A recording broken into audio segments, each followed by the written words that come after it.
The smell of a hospital is distinct. It is the scent of ammonia, stale coffee, and the terrifying realization of mortality. I sat on the edge of the examination bed, the crinkling paper beneath my thighs sounding like thunder in the quiet room. My hands, resting on my knees, trembled slightly. It wasn't the tremor of age, nor was it the symptom of the disease I was pretending to have. It was adrenaline. It was the cold, electric current of fear, not of dying, but of knowing.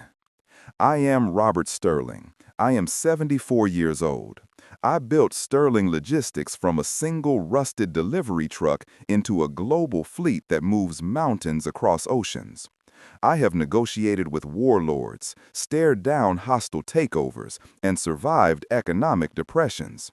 But nothing in my life had prepared me for the negotiation I was about to enter with my own blood. For 2 years I have felt it, a coldness, a distance. My son Michael and his wife Karen visit the estate only when the tuition bills for private schools are due or when they need a bridge loan for a business venture that inevitably fails. My grandchildren sit at my dinner table with headphones in, their eyes glued to screens, treating me like a ghost that haunts the head of the table. I suspect they see me not as a father or a grandfather, but as a bank account with a pulse, a vault that refuses to open wide enough. I needed to know the truth before it was too late. I needed to know if the love they performed on birthdays and holidays was real, or if it was merely a down payment on an inheritance they felt they deserved. The door handle turned. Dr. Evans entered. He was a good man, a cardiologist I had known for 20 years, but today he looked like a man walking to the gallows. He was sweating. He wiped his forehead with a handkerchief, his eyes darting to the floor. He should be nervous. I had paid him $10,000 in cash this morning to violate his Hippocratic oath, not to harm me, but to lie for me. I asked, my voice steady. "They just parked, Robert," Evans said, checking his clipboard as if it contained actual medical data instead of a script. They seemed annoyed. "Of course," I said. Evans opened the door and signaled down the hallway. A moment later, Michael and Karen walked in. They looked exactly as I expected them to look, inconvenienced. Michael was wearing a polo shirt and boat shoes, dressed for the brunch at the country club I had undoubtedly interrupted. Karen was wearing sunglasses, which she pushed up onto her head, revealing eyes that were already scanning the room for an exit. Michael asked, not greeting me, not asking how I felt. He checked his watch, a Rolex Submariner I had bought him for his 30th birthday. We were just ordering. "Hello, Robert," Karen said, offering a tight, obligatory smile. "You look—" "Sit down," Dr. Evans said. His voice was grave. He was earning his money. Michael sighed, a heavy, dramatic exhale of a martyr, and leaned against the counter. Karen perched on the edge of the guest chair, clutching her designer bag. "Mr. Sterling has undergone a series of rapid tests over the last 48 hours, Evans began. He cleared his throat. Michael stopped looking at his watch. He looked at me. "What do you mean? He was fine last week." "It's the pancreas," Evans said. He looked at me, and for a second I saw real pity in his eyes. Pity that I had to do this to find out who my family was. Stage 4 pancreatic cancer. It's aggressive. It has metastasized to the liver and the lungs. The silence that sucked the air out of the room was absolute. It was a vacuum. "What?" Karen asked. Her voice was soft, but it wasn't trembling. "I'm saying there is nothing more we can do." Evans delivered the line. "You have 1 week to live, Mr. Sterling, maybe less." I watched them. I watched them with the intensity of a hawk circling a field. I wasn't looking for tears. I wasn't looking for denial. I was looking for the micro-expressions, the involuntary twitches of the soul that reveal the truth. And I saw it. It was subtle, a flicker that lasted less than a second, but it chilled me to the marrow of my bones. Michael's shoulders dropped. The tension that he carried, The tension of waiting, of wanting, of debt evaporated. He relaxed. He didn't gasp. He didn't reach for me. He released a breath that sounded suspiciously like relief. Karen's reaction was even more precise. She covered her mouth with her hand, feigning a gasp, but her eyes didn't water. They remained dry, sharp, and calculating. Her gaze shifted from Evans to Michael, and in that split second, a silent communication passed between them. Finally, "Oh, Robert," Karen said, stepping forward. She put a hand on my arm. Her touch was light, impersonal. "Oh, my God," Michael asked. He wasn't looking at me. He was looking at Evans. "Are you sure?" "The scans are definitive," Evans said. "We need to get him home," Michael said, his voice taking on a new commanding tone. "We need to arrange things." "Yes," Karen agreed quickly. "We'll make you comfortable, Robert." Everything. The word hung in the air, heavy with double meaning. I want to go home," I rasped, leaning into the role of the dying patriarch. I let my hand shake as I reached for my cane. "We've got you, Dad," Michael said. He helped me off the table. His grip was firm, possessive. He wasn't holding his father. He was handling an asset that was about to mature. The drive back to the estate was quiet. Michael drove my Bentley, his hands caressing the leather steering wheel with a reverence he had never shown me. Karen sat in the back with me, texting furiously on her phone. She thought I was dozing, my head lolling against the window. But my eyes were slits, watching her reflection in the glass. She wasn't texting friends for support. She was scrolling through something. A list? Real estate? Or perhaps a travel brochure? We pulled through the iron gates of Sterling Manor. The house rose up against the gray sky, a monument to 50 years of labor. It was my legacy. And as we rolled up the driveway, I realized it was now just a carcass, and the vultures had landed. "I'll help you to your room, Dad," Michael said as we parked. I think I'll just sit in the living room for a moment," I whispered. Sure," Michael said. They settled me into my favorite wingback chair, wrapping a blanket around my legs as if the cancer had stolen my body heat along with my future.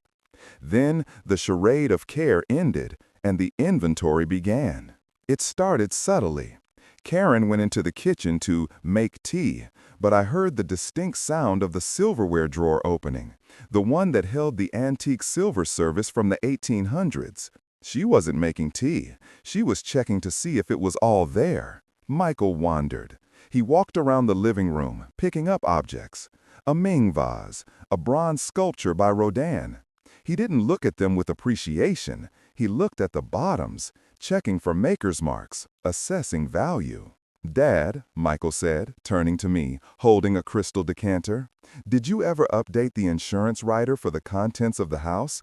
Just, so we know where the paperwork is." "It's in the study," I said weakly. He nodded, trying to hide his eagerness. "I'll just go check." He disappeared down the hall. I heard the study door open.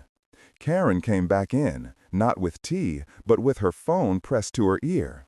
She walked to the window, turning her back to me, lowering her voice. "I know, Linda," she whispered. "It's tragic, but honestly, it's a blessing. He was starting to slip anyway. No, the listing needs to be ready. Prime real estate. We want to move fast. The market is hot. Yes, expedited." She hung up and turned, seeing me watching her. She didn't flinch. She just smiled that shark-like smile.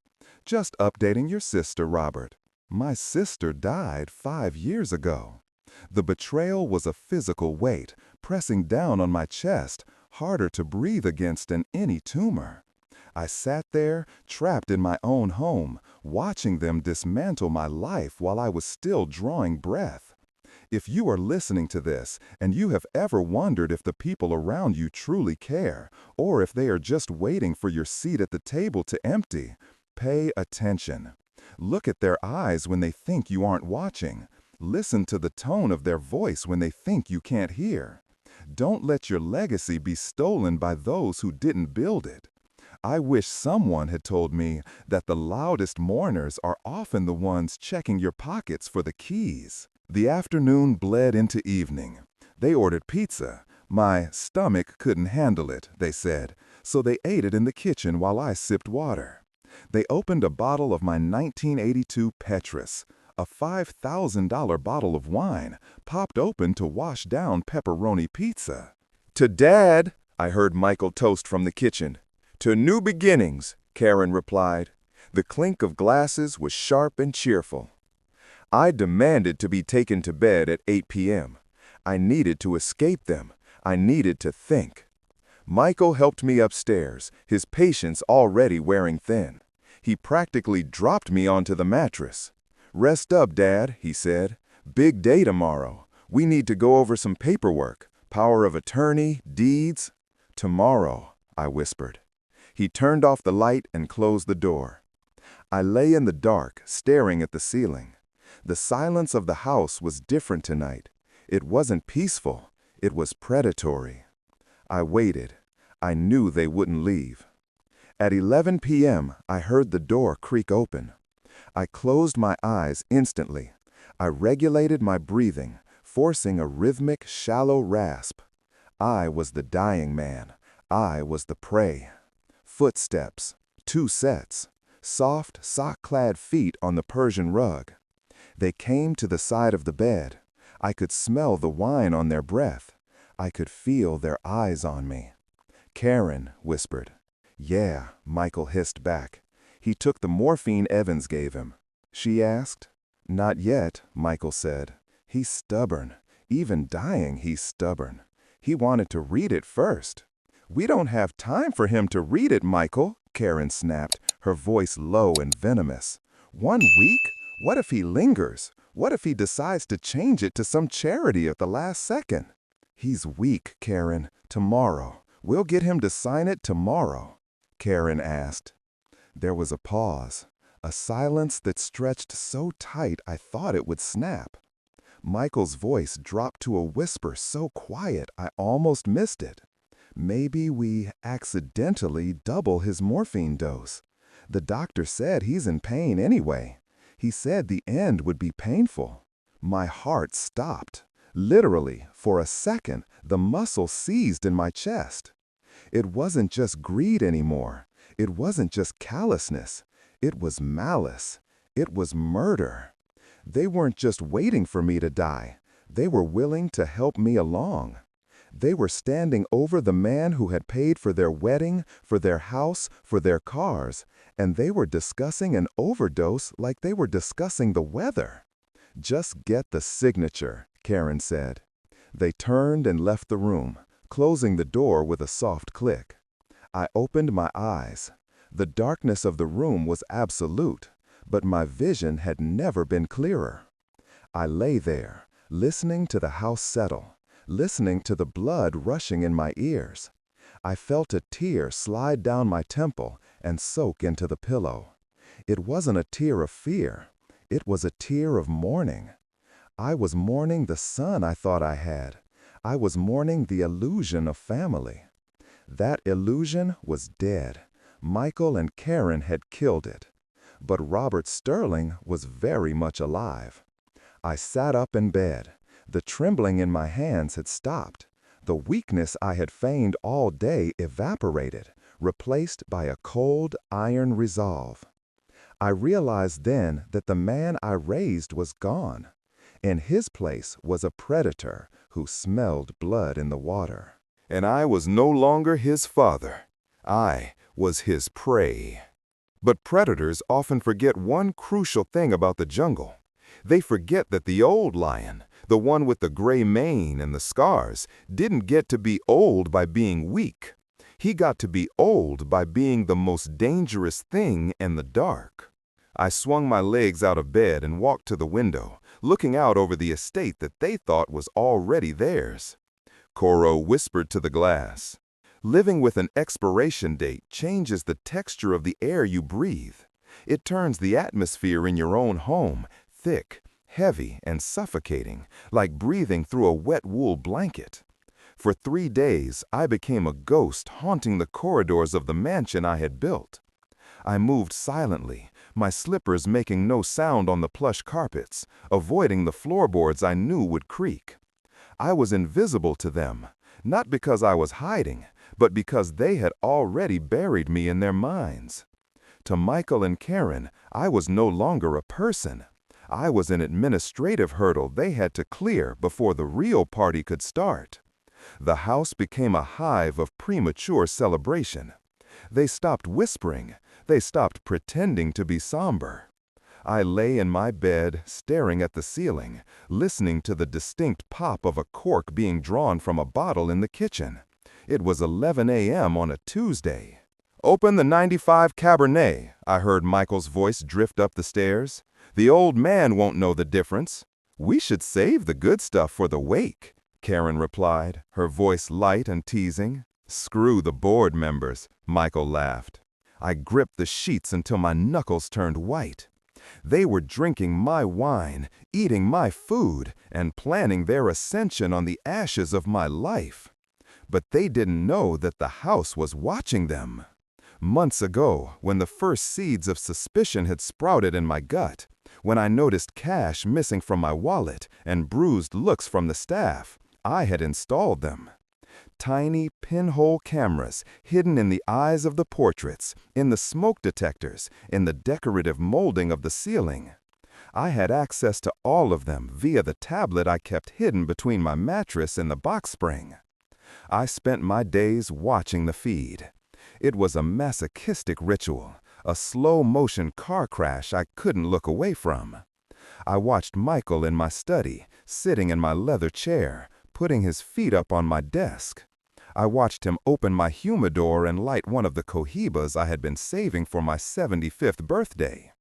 He smoked it with a smug entitlement that made my stomach churn. But the worst footage came from the master bedroom, the room I had shared with my late wife, Eleanor. I had kept it locked since she passed, a shrine to her memory. Karen had found the key. I watched on the grainy screen as Karen walked into Eleanor's dressing room. She moved with the predatory grace of a thief who knows the guards are asleep. She opened the jewelry box. She pulled out Eleanor's emerald necklace, the one I gave her on our 40th anniversary. Karen held it up to her neck, looking in the mirror. She posed. She preened. "Tacky," she muttered to her reflection, the audio picking up clearly. "Old-fashioned. But the stones are good. We can have them reset. Or just sell it." I closed my eyes, tears leaking out hot and fast. That necklace was a symbol of 40 years of devotion.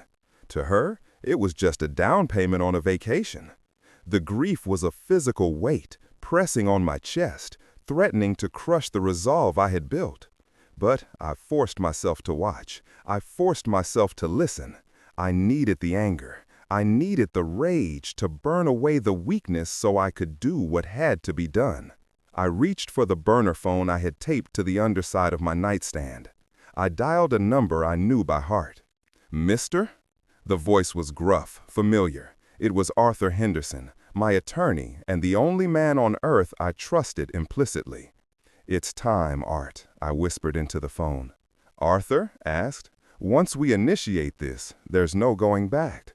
"I have no family," I said, my voice trembling with a mixture of sorrow and steel. "I have parasites. I have the recordings, Art. They aren't just waiting for me to die." There was a heavy silence on the line. "Understood," Arthur said.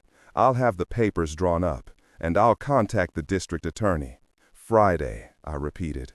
The next 2 days were a blur of acting. I withered. I groaned. I refused food, claiming my stomach couldn't handle it. I let Michael help me to the bathroom, leaning my full weight on him, feeling his muscles tense with annoyance. I watched him check his watch over my shoulder while I feigned weakness. He was counting the minutes. Friday morning arrived with the gray, heavy sky of a judgment day. The atmosphere in the house was electric. You could feel the anticipation vibrating off them. They moved with a manic energy, tidying up papers, making phone calls, preparing for the transition of power. At 10 a.m., I asked to be brought downstairs. "I want to sit in the living room," I wheezed. "Of course, Dad," Michael said, playing the dutiful son for the benefit of the housekeeper. He wheeled me into the grand salon. They had set it up like a stage.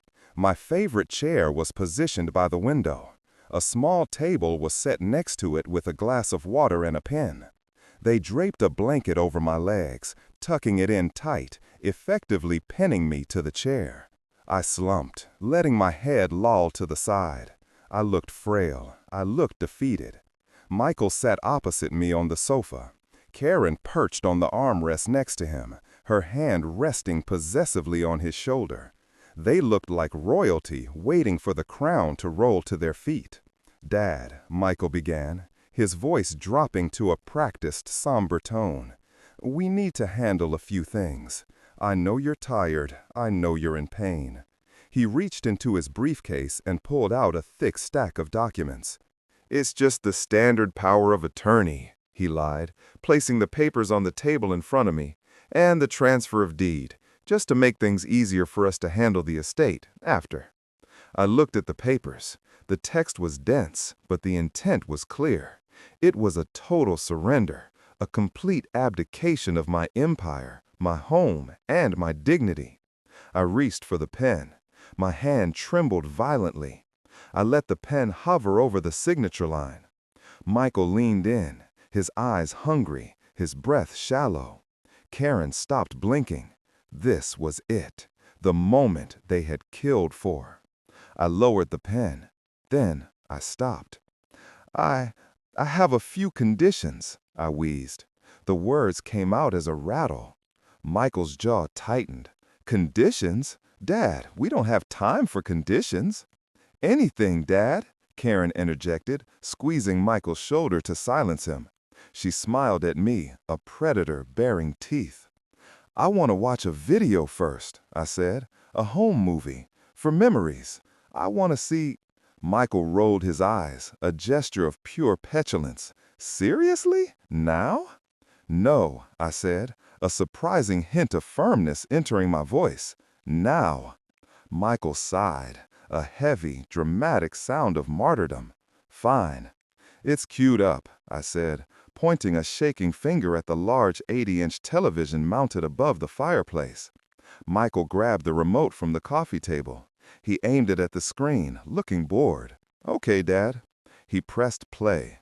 The screen flickered to life, but it wasn't a grainy video of a birthday party from 1990. It wasn't a clip of Michael hitting his first home run. It was a high-definition, night vision feed of my bedroom. Michael froze. The remote dangled from his hand. On the screen, the timestamp read, Wednesday, 11:42 p.m. Two figures entered the frame, Michael and Karen. They walked to the foot of the bed where I lay sleeping, or pretending to sleep. The audio was crystal clear, amplified by the surround sound speakers Michael had insisted I install last year. Karen's voice whispered from the speakers, filling the living room. "Yeah," Michael's voice replied. "He took the morphine Evans gave him." In the living room, the real Michael turned pale.